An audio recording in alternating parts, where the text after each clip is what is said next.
Welcome, everyone, to today's Long Now Talk. It's a three-way conversation. It's going to be me, Stewart Brand. I'm the president of the Long Now Foundation. And please welcome also from Long Now, Kevin Kelly, who is known as the senior maverick at Wired, but he's also co-chair of the Long Now Foundation. Thank you, And Stuart. glad you're here. Joining us today is Jonathan Haidt. He's a social psychologist at New York University. And I'm going to mention just two titles of the works that he's done. One is a book from a couple of years ago called The Righteous Mind: Why Good People Are Divided by Politics and Religion. And then this year, we got stimulated to invite him to one of these occasions by the title and then content of a piece he wrote for The Atlantic titled Why the Past 10 Years of American Life Have Been Uniquely Stupid. And then the subtitle, which he may or may not have provided, but he can explain, is It's Not Just a Phase. Why is it not just a phase, and what made it so stupid? Thanks so much, Stuart and Kevin. What a pleasure to be talking with you both. I'm a social psychologist and I study morality. In my work, I try to take a really long perspective. I often try to start with what made humans unique, beginning 1 or 2 million years ago when we became cultural creatures. So I love taking this very long perspective on humanity and seeing that we evolved to be tribal religious creatures. We have animistic gods, we dance around campfires, we move in synchrony. This is human nature. And over time, we've developed institutions that allow us to live in the modern world incredibly peacefully. And we've had so much progress of the sort that the two of you have written about and Steve Pinker writes about. So I'm with you on all of that background, that perspective on humanity and an extraordinary upward or ascent into prosperity and peace and health and rights and equality. Until about 2015. So I'm a professor, I teach on campus, and weird stuff started happening in 2014. We saw students suddenly objecting to words and books and speakers. We saw them bringing in ideas that words are violent. So all this strange stuff was happening. We thought it was just something about college students. My friend Greg Lukianoff and I wrote an article about this called The Coddling of the American Mind in The Atlantic in 2015. It came out in August, and then in November of that year, many universities kind of blew up, and this new culture came in. And it's a culture that could not have happened without Twitter and other platforms. It's a culture of fear and attack. And this is completely incompatible with academic life. We have to be able to talk, question each other, challenge ideas. We have to do that, or there's no point in coming to work. And all of a sudden, anything you say, you could be called out for. If you question received wisdom, there could be literally a movement to get you fired. And so academic life changed in 2015 in a very qualitative way. But we still thought that it was just something weird about universities. And I was puzzling over this what the hell happened to us? And then it began to happen in journalism and in the arts. Talk to any museum director anywhere in America, in media, and in many parts of tech. And a lot of it has to do with areas where there's very little political diversity. When almost everybody's on one side, you get these dynamics. So I don't want to go too deep into the story now, but that's what the article is about.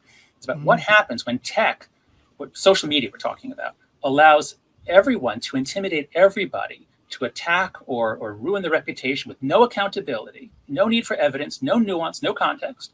I've spoken to a lot of people who've been canceled, and it is terrifying. Social death is what the ancients used to use. You know, if you're guilty, either we kill you or we exile you and make you socially dead. And modern people are not prepared for it. So this is my main charge, that social media in particular, and here I especially mean a few business models that are about optimizing for engagement. So especially Twitter, to a lesser extent, Facebook, TikTok. We'll see. That's probably going to play a bigger role later. So that's what I'm talking about, and it's changed the institutions. Well, it's interesting. My sense is that you're a liberal, John. Is that true? Well, oh my God, I am a liberal I was always a liberal in the sense of on the left, and I've always been a Democrat.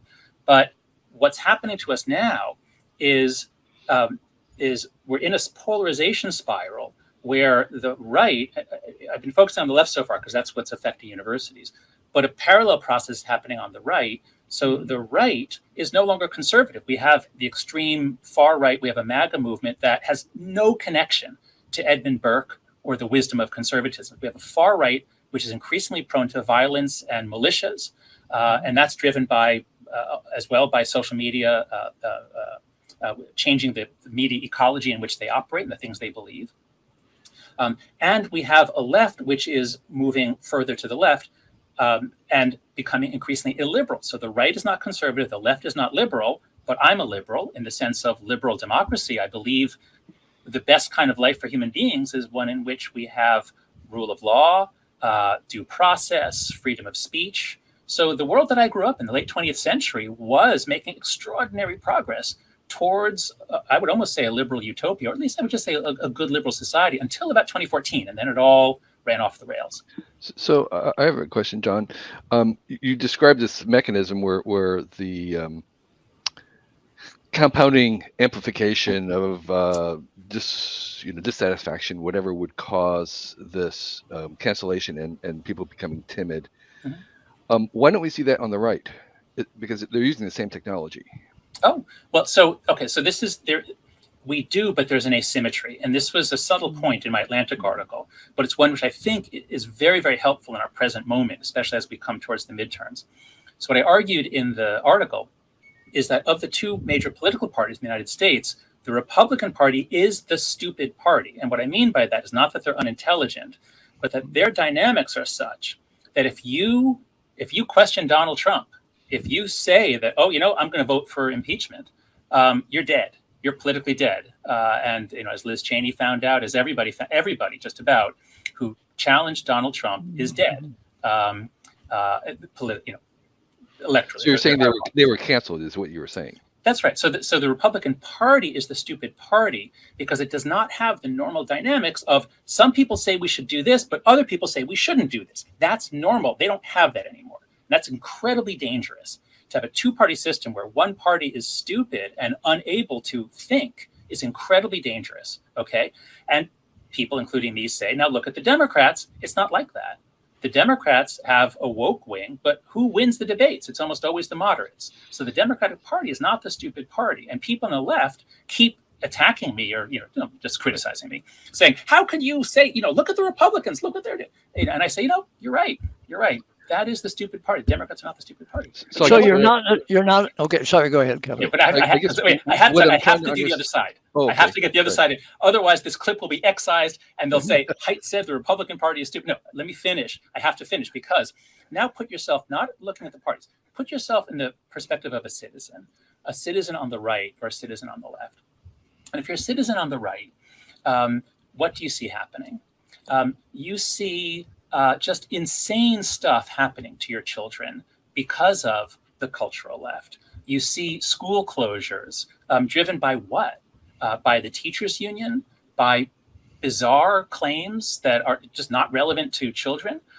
You see the San Francisco, of course, is the poster child. The schools are closed, but boy, they're going to rename everything that was named after Abe Lincoln. And it doesn't even matter that the argument was historically inaccurate, had nothing to do, so the arguments are stupid. They make no sense, but no one dares challenge them.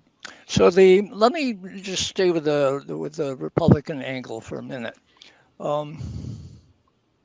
I've been watching the process. I'm sure you have too, since 1994, when Newt Gingrich set in motion a Republican representative approach that tried to keep people out of town, living with their families where they came from, so they wouldn't become friendly with Democrats.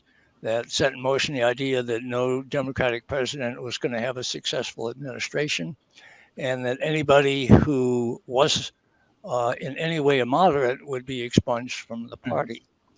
So that started 20 years before 2014, and the process was far along. And it sounds like you're saying the process then went even further because of what social media started doing in 2014. Is that right?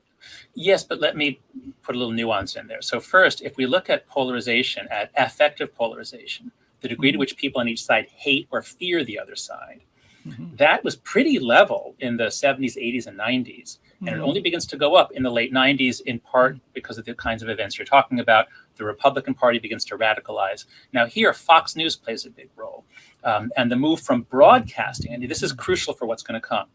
Broadcasting was a temporary period of American history where we had a message beamed out to hundreds of millions of people, and we all got the same information. That was a temporary, it was a few decades. And that gave incredible centripetal force. That was a real binding factor in the country. So cable TV begins to undo that, begin to fragment. And Fox News begins in 1996 or something like that. And then they get more and more partisan. They discover that that's what sells. So it is true that for polarization, a big part of the blame goes to cable TV, which radicalized the right. It did not radicalize the left. Also happened in radio that the right got more radicalized and the left not so much. Yep, that's right. That's right. So those old line, the radio and TV, that was mastered by Republicans. The Democrats or the left tried. They never really, Air America never really took off. But then the left colonized late night comedy like Jon Stewart. But okay, so that's the older media ecosystem. But it's not just a one-dimensional, like how strong is polarization? What happened, I argue, after around 2014, what happened around then wasn't just, oh, now we hate each other more because of Twitter. It's not that. It's two things. One is we're afraid of each other. Fox News did not make me afraid of my students. Yeah. Twitter does. Most of them are lovely, but if I say anything, any one of them can publicize it. They can report me. So Twitter has or social media in general, and Slack also. These have a unique quality. It's not just increasing polarization; it's fragmenting and making people afraid of each other. Another difference is that people say, and Facebook wrote a response to me, and I wrote a response to them, and they said what you said. Well, isn't cable TV? Isn't that what caused most of this? Well, what happened to cable TV once Facebook took all of the Facebook and Twitter got all of the the ad revenue? Everyone had all of the networks have to now coordinate. They sync up with social media, and if you look at any right-wing talk show now, they have an incredible lab that finds them the most outrageous story of the day every day, and it's just whatever's trending on Twitter. So social media has made mainstream media much more toxic, much more nasty, much better at making people angry. So so far the conversation has been very U.S. centric, and together the two other largest countries in the world, China and India combined, have 10 times the population of the U.S. and increasingly 10 times the influence. So are you seeing the same kinds of things happening in India and China, Brazil, Indonesia, all the other large countries of the world? Yeah. And that would be, for me, almost a more persuasive case, if it was. Yeah. So let's distinguish between democracies and autocracies. And this is a point made by Tristan Harris, that that the technology is helping autocracies be better autocracies. And by that, I mean more effective. So China is able to control what happens. They have TikTok in China, but it's got much more positive stuff. It sort of boosts patriotism. And they're thrilled that our TikTok is just making people so angry at each other and so mentally ill. So China is the example of using technology to achieve a totalitarian dream. The Soviet Union and Mao's China, they just didn't have the technology to really control everybody all the time, other than just brute fear. What I can tell you about Europe is, and this is from the Revelations from Francis Haugen, is when Facebook changed its algorithm, I think it was to, I forget if it was the one to get more meaningful social engagement. They changed the algorithm, and all of a sudden, European political parties found that their normal messages didn't go anywhere unless they made them more outrageous and angry. And they said to Facebook, hey, what have you done? What have you done? We have to be more polarizing. We have to be more angry. So Facebook can turn things up and down, and we do have a direct effect. I should also say that I'm curating. I have a Google document. If you go to jonathanhaidt.com/social media, I have Google documents where I put all of the published academic articles that we can find on democracy and on teen mental health. My kids grew up without TV but on the internet. And they've retreated from social media. Do you find that happening worldwide? Is that, in other words, because of the outrage, because of the fact that outrage seems to be the single emotional tone, Yeah. that people just get tired of it and decide, you know, I don't really want it anymore. Um, do you find that happening around the world in any degree? So, yeah. So first, let's distinguish. There's two separate problems. One is teen mental health, which we haven't talked about, and that's not caused by outrage. That's caused by girls Sure. going through puberty, posting photos of themselves for strangers to rate and comment on. That's a major issue, and there is clear signs that kids, they do move on from platform to platform. They were on Facebook long ago, and then to Instagram, and now TikTok. So kids do move around, but there's no sign of the mental health crisis abating. In fact, it just keeps going up and up and up. COVID made things worse, but it was a trend that was already unbelievable before COVID. And that's worldwide too, as well. That So I have good data. I can show that it's happening in all the English-speaking countries. I know that. And there's some. It's not clear it's happening in the Germanic countries. That there's reasons for that. They let their kids outside to play. They let them explore. In the English countries, we all freaked out in the 90s and said, "Oh my God, I can't let my kid out. It's my 10-year-old who'll be kidnapped." So we've made our kids weak. Gen Z, we made them very weak. Overprotected them, oversupervised them, and then that same generation went through puberty. They're the first ones to go through puberty on Instagram. There's evidence that really is harmful. So that's the kids issue. On the democracy issue, I don't know about people changing around. Adults are mostly on Facebook, Twitter, a few other platforms that are extremely important for politics. It is still the case. I mean, you'll find in the Google document there is research on how various countries, the political actors, the leaders, use social media to weaken or discredit their political opponents. So that's all part of the political process, and there should be ways in which this technology will give us better democracy someday. But for now, it does appear to be giving us worse democracy. So where did this thing about triggers and trigger warning come from? Is that part of all this? Yeah, so that's back to the teen mental health thing. Back on the teen mental health thing. So there are multiple ways of looking at human beings, and that's fine. That's great. But there's a particular way that sort of comes out of certain political movements that were housed, especially in a few departments, gender studies, various humanities areas, but especially a few of the studies departments. And those go back to the 1980s. They were philosophical movements and arguments. Fine, they're welcome at a university, but they get students to see the world as divided into oppressors and oppressed. And if anybody who's got high status of privilege is bad, they're evil, and anyone who's got low status is good, they're the victims. And it makes it valorous to be a victim.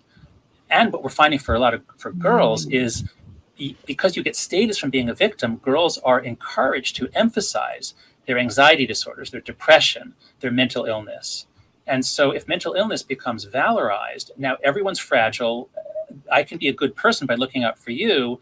If the professor says a word or assigns a book that I think could upset you, then I'm going to report the professor. So there's no evidence that trigger warnings are helpful. Well, sometimes these things just sort of pass away. And odd notions go through that everybody turns out to have been abused as a child, and there are all these satanic things that were done to them, and then they confess these things and have what turned out to be completely false memories, and that tortured us all for a couple of years, and then it went away. Mm-hmm. But mental illness is not like that. This is not a set of factual beliefs. We've had, if you look at young girls in particular, it's between 50 to 150% increase in depression, anxiety, self-harm, and suicide. Gen Z is extremely fragile, and now the oldest of them are 26. And it's not as though they're suddenly going to say, "Oh well, I'm going to outgrow that." If you go through puberty on social media platforms and you don't develop normal social skills, your brain wires up differently than the normal evolutionary plan for human beings, and it's possible that the damage will be permanent. So you've been a defender of free range childhood. Yes. What's that about? Humanity has this funny thing called slow childhood. Other animals just grow as fast as they can and they reproduce. Right. we grow fast for a couple of years, and then we actually slow down. Our brain is 90% done by the time we're 5, at least in terms of size. And we slow down. We have a long period of cultural apprenticeship because we're cultural creatures. So during that period, kids need to learn. And how do they learn? From play. That's the way mammals learn. So kids have to be outside playing with each other. And then we stopped that in the 90s. Kids used to play. I grew up during the crime wave. Stewart, maybe you grew up before the crime wave, but there was a lot of crime in the from the mid 60s through the early 90s, but kids went out to play. Suddenly, when the crime wave ended in the 90s, just by coincidence, that's when Americans freaked out about child abduction, and we stopped letting kids out. We literally said, in 2006, we hear the first cases of people being arrested because their kids were caught playing in a park. Because by 2006, nobody had seen a child outside unsupervised in 10 years. Wow. So once we did that to kids where they were weakened, kids need to be outside playing. That's how you learn the skills of democracy. What game should we play? Well, how do we figure out whose preferences? How do we enforce the rules? Well, this was an infraction, but it was an accident. So kids need to do that thousands and thousands of times. That doesn't happen on video games. That doesn't happen on Instagram. So we've basically given our kids what you might call experience blockers. Once they get on a phone, they're all on it all the time. The boys are on video games, which are not as bad. The girls are on the visual platforms, which are really bad. And childhood is partly over. The free play is over. And so I co-founded an organization with Lenore Skenazy called Let Grow, if you go to letgrow.org. And we've gotten laws changed in 4 states. There are 4 states now where you can't be arrested just because your kid plays in a park. Bravo. Well, once upon a time, I did a thing called the New Games Tournament, where I tried to get adults to do what kids do, which is change the rules of the game that they're playing all the time. We played baseball in a vacant lot next to my house, and it wasn't big enough for 3 bases, so we had 2. Beautiful. Besides home plate. And, we had to keep changing the rules on what was a home run, depending on who was at bat and things like that. And the changing the rules, I thought, in this kind of free range mode is actually a very civilizing thing to do. That's right. And maybe that's curtailed by Little League and, kid lacrosse and soccer moms and all this thing. Exactly. That's exactly it. That's right. Let's remember, when we say the American experiment, people forget what that means. It is the American experiment in self-governance. That's the experiment that our founders set out on, and it wasn't clear that we would succeed. Can people govern themselves without a king? That's the question. And for a long time, the answer was yes. So how about the far right wing, the guys who are liking guns and all that stuff? Were they not free-range children? Oh, no, I don't know anything about their childhoods. There is actually a big left-right difference. The left is much more overprotective of its children. So the right is much stronger than the left. And this is something Van Jones noted in his talk he gave at the University of Chicago. That strong meaning what? Just physically strong? No, emotionally strong. That the left has adopted a set of beliefs and practices that are crippling its kids. And so when Van Jones gave a talk at the University of Chicago, and David Axelrod asked him about, protesting speakers, and he said, no, stop doing that. And he directly addressed the left-leaning students at the University of Chicago, and he said, I don't want you to be safe ideologically. I don't want you to be safe emotionally. I want you to be strong. And what we're seeing is that students are asking for these protections to guarantee that they do not become strong. And this is what we're seeing. Left-wing organizations. There was an article in, what was it called? And what magazine was it? It was an article called The Elephant in the Zoom in The Intercept magazine. It was about how progressive activist organizations are all collapsing into constant micro battles because Gen Z is so easily harmed and angered. It's very difficult to work with them. It's very difficult for left-wing groups now to actually be effective. That's not happening on the right. They've got different problems. They've got militias. They are a real threat to democracy. But they don't have the overprotection, coddling, weakness problems that the left does. You mentioned earlier video games, and particularly boys. Video games themselves, the businesses would like to become more of a social media. In fact, that's happening already with Discord. People are playing other people around the world in friends of friends, and etc. Do you see a similar kinds of things happening with, or do you see a similar danger, I should say, with video games, particularly the modern multiplayer video games? Yeah, in moderation, no.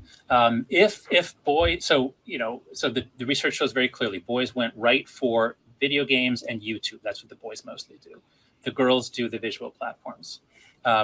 If boys are playing 2-3 hours a day, no problem at all. For a couple of reasons. One is that it's synchronous. Synchronous is good. Kids need lots of synchronous activity. Asynchronous is bad. Secondly, it is play. It is actual play, whereas posting on Instagram is not play. So my son, when he was 13, I finally relented and let him get Fortnite just before COVID. Thank God I did, because he had no other social life. And he was, you could hear him yelling and screaming and laughing, and it is play and it is communal. And it's it's boys want to practice team versus team competition to prepare for war. That's what boys play is aimed at, a lot of it. So video games in moderation, I have no problem with. Now they're very addictive, and when you get kids who are doing 8 hours a day, now they're blocking out all other experiences. Boys' mental health is also really bad. I should be clear.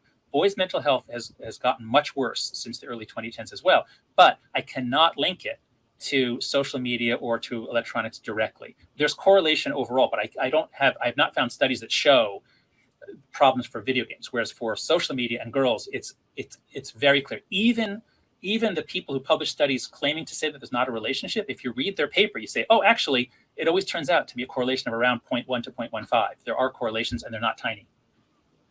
So I don't know if we can solve this, but one of the you began by saying that you like to think about the long-term effects of things, like to think of a long-term perspective.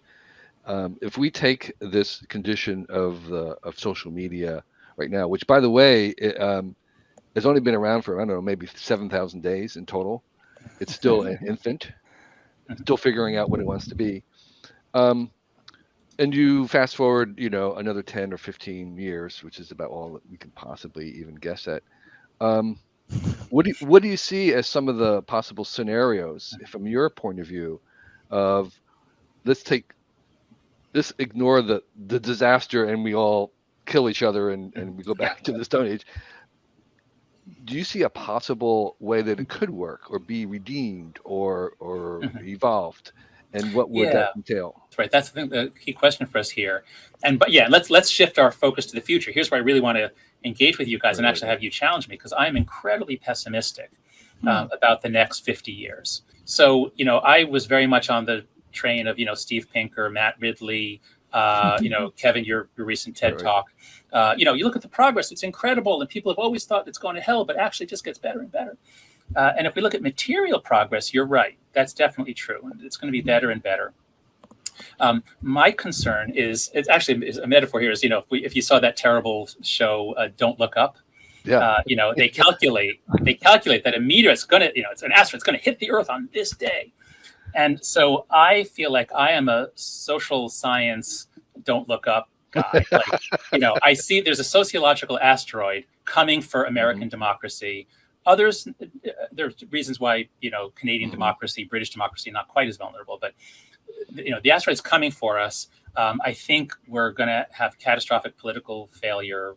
You can't predict. And here I've got my friend Phil Tetlock standing over my shoulder saying, John, nobody can predict anything. So, but, if present trends continue and polarization rises and Gen Z becomes ever more fragile and mentally ill and trust in institutions, so I think we can't keep going the way we're going for 20 more years. So something's going to have to change within the next decade or two. I'm also a big fan of Peter Turchin, who I imagine has been talked about on this show. Peter, being a Russian mathematician who has books on what he calls cliodynamics, or the mathematical study of history. And it was through him that I learned about Ibn Khaldun, a 14th century Muslim scholar who wrote about this cycle, where there's actually an internet meme that captures it. Hard times make strong men make good times make weak men make hard times. So there are cycles to history, 4 generations typically. After a great catastrophe, people come together and they create new institutions.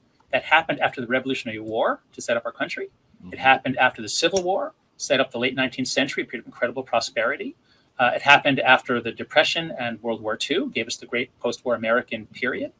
And Peter and several other of these theorists said, we're due for one, 2010 to 2020. In that period, we're due for one. Peter actually predicted in 2010 that the crisis was going to hit in 2020. That's what he predicted. He has that in writing in Science magazine in 2010. So, things go up and down. I was raised on the up part. You guys knew a little more of it than I did. I'm 59 now, but we had this incredible up period for American democracy, incredible progress on civil rights, gay rights, women's rights, and everything you could care about if you're progressive. Incredible period, and now we're on the downslope, and our country's more of a laughingstock, and we all have a sense that we're in trouble. Now, in part, this is inevitable. There are these cycles of history, and the post-war institutions that were created for the era of mass media can't work in the area of distributed everything. So we're going to have to go through a turbulent period. There was even if social media was never invented, we were going to go through this. Okay. So in that sense, I'm not as pessimistic as I sound, because I understand that things go up and things go down. It could take, if it's a normal cycle, maybe it'll only take 20 years, 30 years. But if it's like the printing press, which really took a long time to change things, now could be talking about a century or two. Right. So there could be much better democracy in our future, but we don't know how far in the future. So one of the kind of little exercises that scenarios like to play is, I'm going to be a time traveler. I'm going to come back from 20 years from now and tell you that it all worked out. So how did you think that? So what would you imagine that would be? Nice question. What would have happened for it to all work out in 20 years? Okay, great. That is a great framing. So first, we've got to turn off the spigot on mental illness in kids. So I would imagine everyone joined letgrow.org. They gave them money. We were able to pass more laws. We were able to restore free-range childhood. So the generation after Gen Z grows up better able to compromise, work out the rules the way Stewart did in that baseball game. That has to happen, because if present trends continue, 100% of people will be depressed and suicidal in a few decades. So that's one that has to happen. Another that I think would have happened is some major government, probably not the U.S. Congress, because I don't think it can do much, but maybe it's the UK Parliament. Somebody really got a handle on regulating major platforms. And if I say regulation, everyone says, "Oh my God, it's content moderation." No, it's things like user authentication to prevent bots and Russian agents and manipulation and coordinated attacks. So something has to get a handle to bring down the virality of key social media platforms. It's not the content so much; it's the virality, it's the dynamic. So something has to turn it down. Like with the COVID epidemic, we all understand, if R naught is 5, then it's impossible. If we have to get it down to like 1.2, small changes make a big difference. We get the virality down. That would be another thing. Another thing would be, I think, just a mass movement away from performative social platforms. So a sense of contempt or shame for people who live their lives on it. So I'm an academic, and I see other academics on Twitter get sucked into it. Twitter makes you behave in ways that are so antithetical to the academic ethos. They make you quick to judge on little evidence, hot takes, nasty. So as long as people are on these platforms and shaped by them, then they're kind of lost to civilization, I would say. And so I think we need a kind of disgusted turning away. I would almost call it a literacy. It took us 4 or 5 years to learn how to read. You may need to be trained, so to speak, to use social media. Yeah, I don't think that would. No, I don't think that would do anything, because. So I'm just writing the part of my book now where I'm talking about learning heuristics, and I'm drawing on Joe Henrich's wonderful work on gene culture coevolution, and how we have built into us biases for learning. We have conformist bias. We do what most people are doing. And we have prestige bias. We do what, if everybody else is pointing to so-and-so, well, I'll copy him too, whoever the most prestigious person is. So now it's the Kardashians. This is why, so kids aren't just going to soak up what anyone tells them. And this is why you show me 100 studies on efforts to teach kids something, non-smoking, non-sexual abuse, whatever it is, there's a program to teach kids. I challenge you to show me results from a month afterwards that show any lasting effect. Kids are not going to learn just because you teach them something. They're going to change if the prestigious people are doing it. And so if the cool people abandon Instagram, for TikTok. But if the cool people abandon all of it, then there's some hope. I would put all my money on social psychological manipulations rather than on education. So I'm having a great experience on Twitter. It's a major part of the research I'm doing for a book. It's relatively easy with the tools given me to mute somebody who starts getting personal or weird. I haven't had to block anybody, 45,000 people paying attention, supposedly. But so there's enough of a traffic, it's easy to sort of keep steer each way to keep it sane and productive for me and for the others paying attention.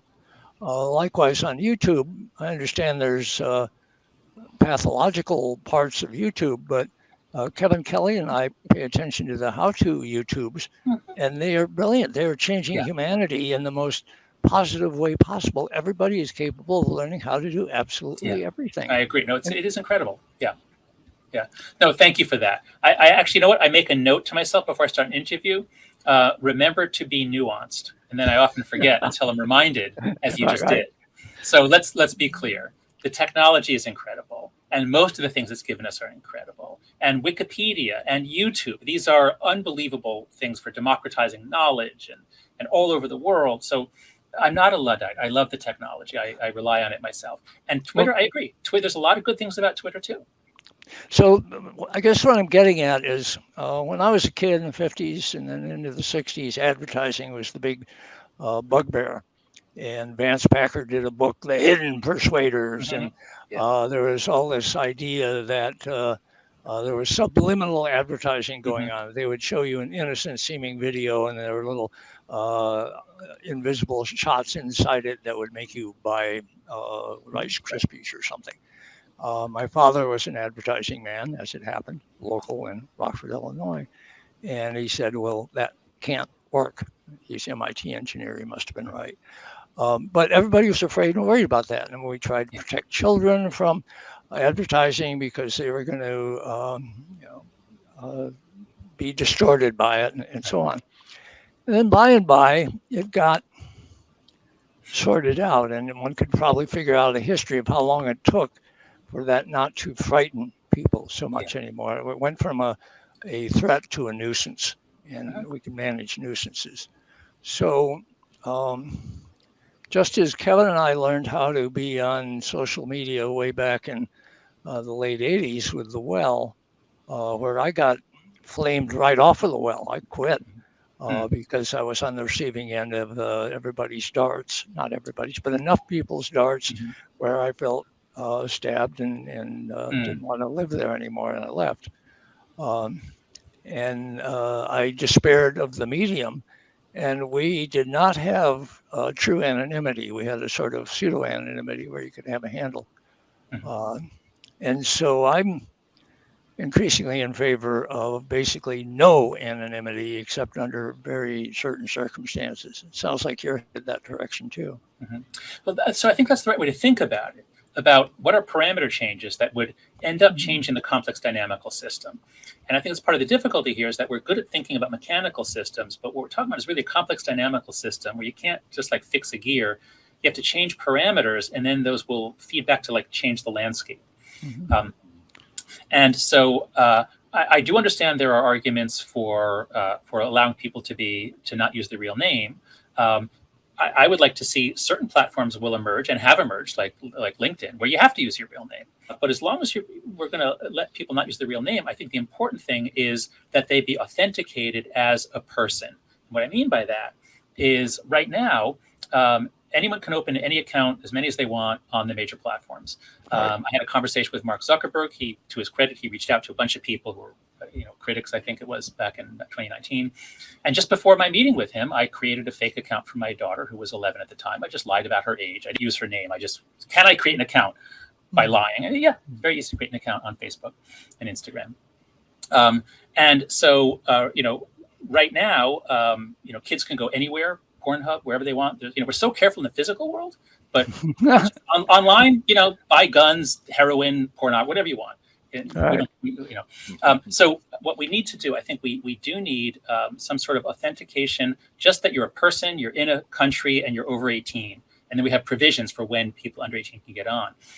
One of the things that would do is right now, there's a very small number of people. They're almost all men. There's research on trolls. A troll is almost always a man who enjoys harassing people, being an asshole. Very small number of men, but one troll can ruin thousands of people's day. And trolls especially are nasty to women and Black people. And so if we care about people's experience online, we would try to cut down on trolls. And Facebook, Twitter, sure, eventually if you threaten to kill someone, eventually they'll close your account, but you just open 10 more accounts. So so that has to stop. And if we did a few things like that, then suddenly Twitter, again, that would bring down the dynamics. The average user of Twitter is perfectly reasonable, but the extremes have 100 times more influence than they ever could have before Twitter.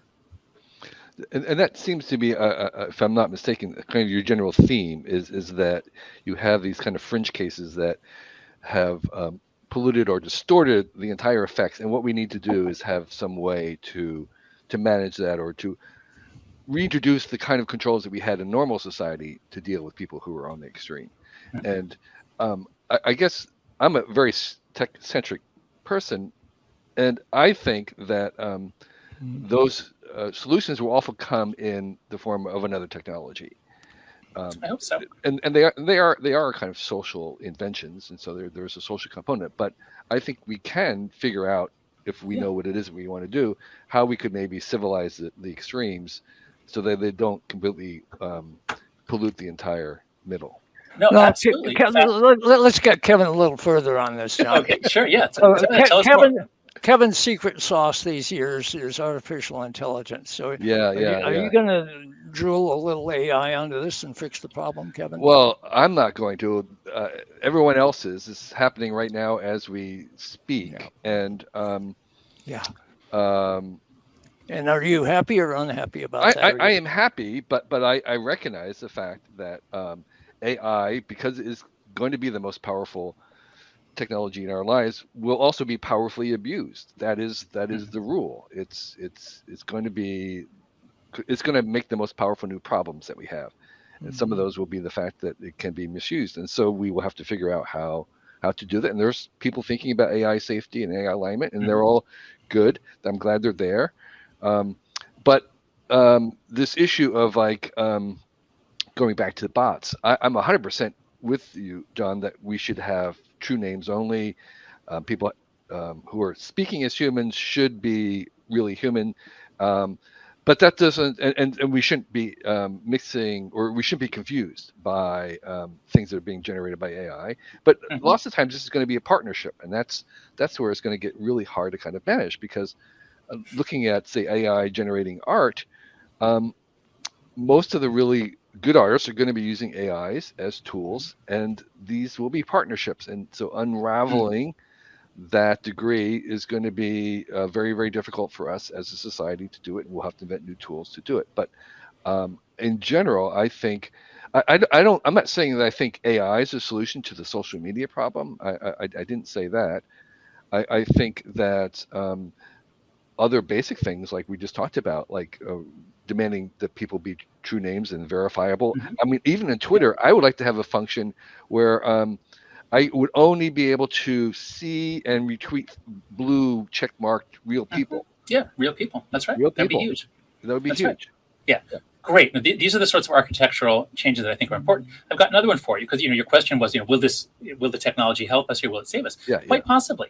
So I've just gotten involved recently with what's called Project Liberty. If you go to projectliberty.io, it's an initiative started by Frank McCourt, who founded the McCourt School at Georgetown, and it's a proposal for a Web3 based architecture on which people could build applications and businesses, where it would be sort of automatic that people can control what they give out. People retain ownership of their own information. Currently with Web 2, once the information is out, you can't get it back. But I'm just beginning to learn about this, but I think this is the sort of innovation, the sort of like, not just like, what are we going to change in Twitter, but what could we change in the underlying architecture of the entire technium, so that it's easy to build applications that are healthy and good for democracy. And it's harder to build exploitative, manipulative ones. Right. So, look, Silicon Valley is incredibly smart. Tech people are incredibly smart.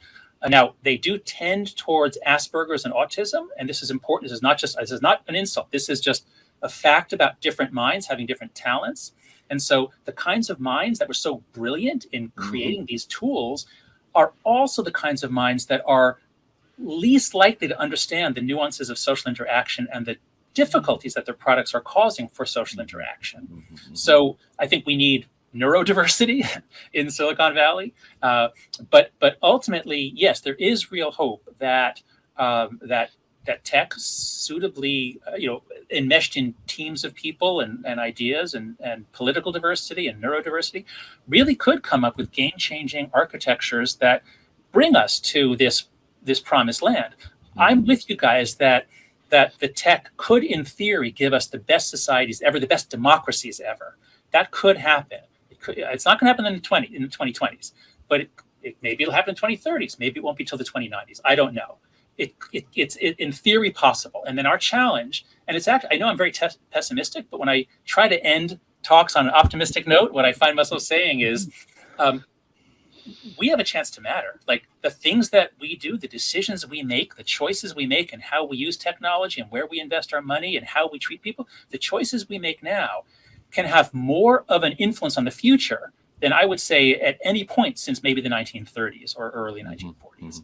This is a turning point in history. It's actually very exciting. It's frightening, but it's also very exciting. And do you agree with that, Kevin?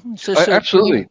I think this is a turning point in history. Yes, I think this is. I mean, we have the convergence of all these.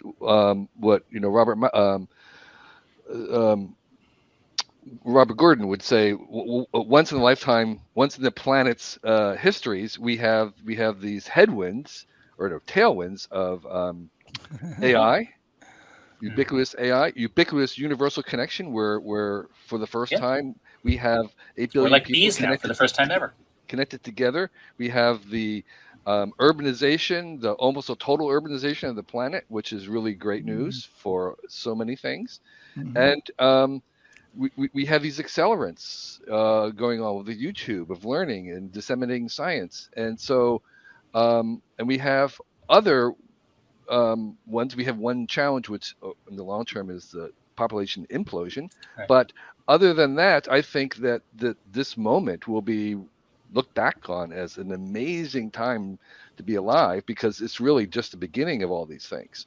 And so I'm 100% that our decisions make a huge difference. And that's one of the things I would say. I wrote the book, The Inevitable. What's inevitable are some of these things coming along. What's not inevitable is the character of them, who owns them, how they're controlled, how they're regulated, what role they play. Those are choices that we have, and they make a huge difference. And so I'm totally with you, John, on this moment and trying to make the best of it right now for the next generation. Let me put the problem a little differently to you, John. What if it's turning points from here on in? That's a possibility. And the acceleration keeps re-impacting itself. Humanity does actually collectively figure out how to either manage or live with climate change.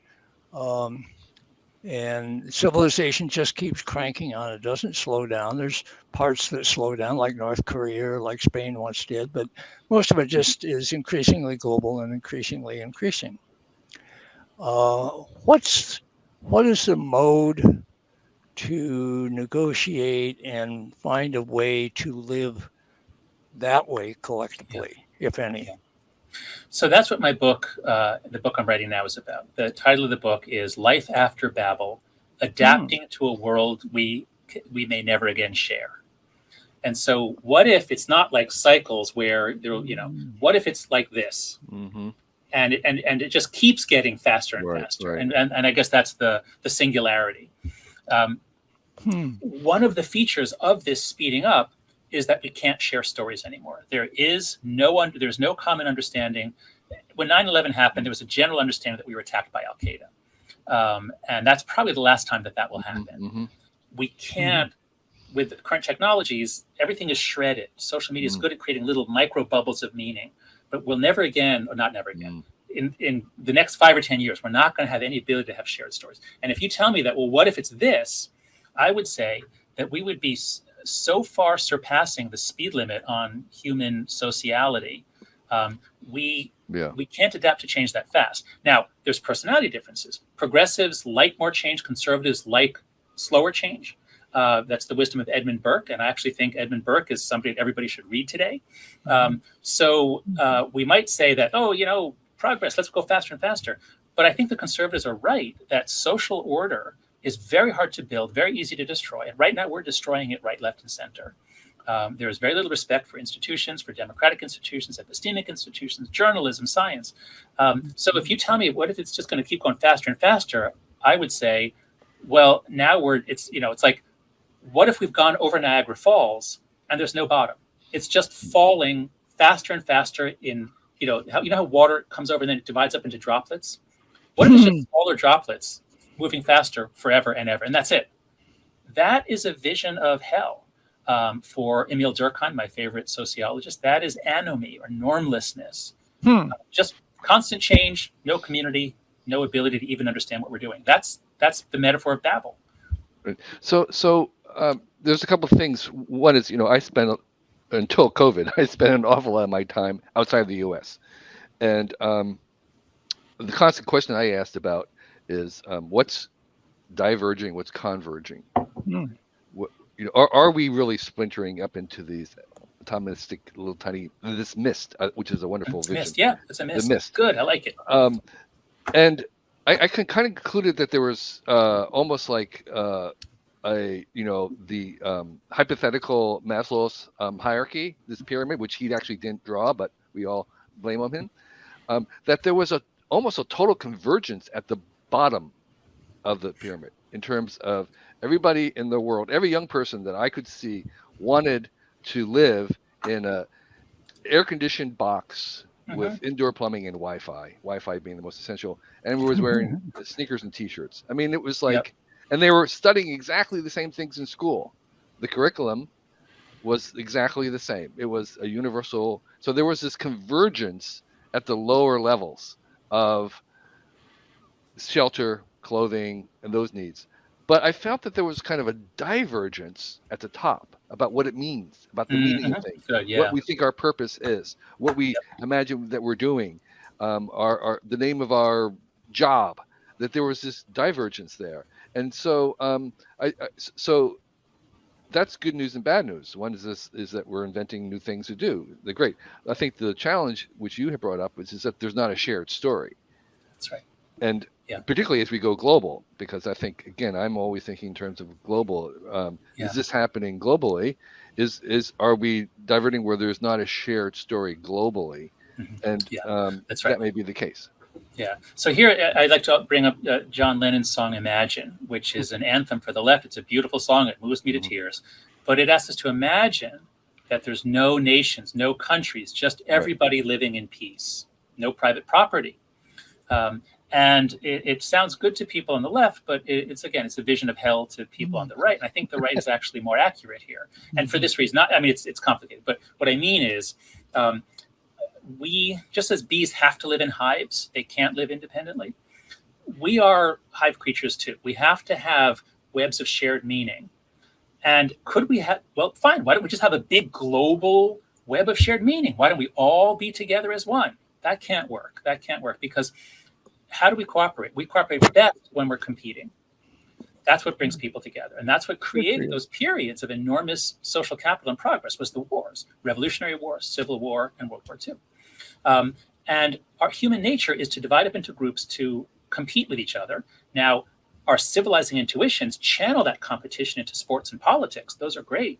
And it's running off the rails. It's spilling over, and we'll soon. I think we're going to have a lot more political violence. We're getting some now, but I think it's going to be much more like the '60s and early '70s, with a lot more political violence coming first, perhaps from the right, which has organized militias that are called accelerationists. They actually want to bring about the collapse. But we may, if the right takes control of the government, we are going to see political violence coming from the left as well.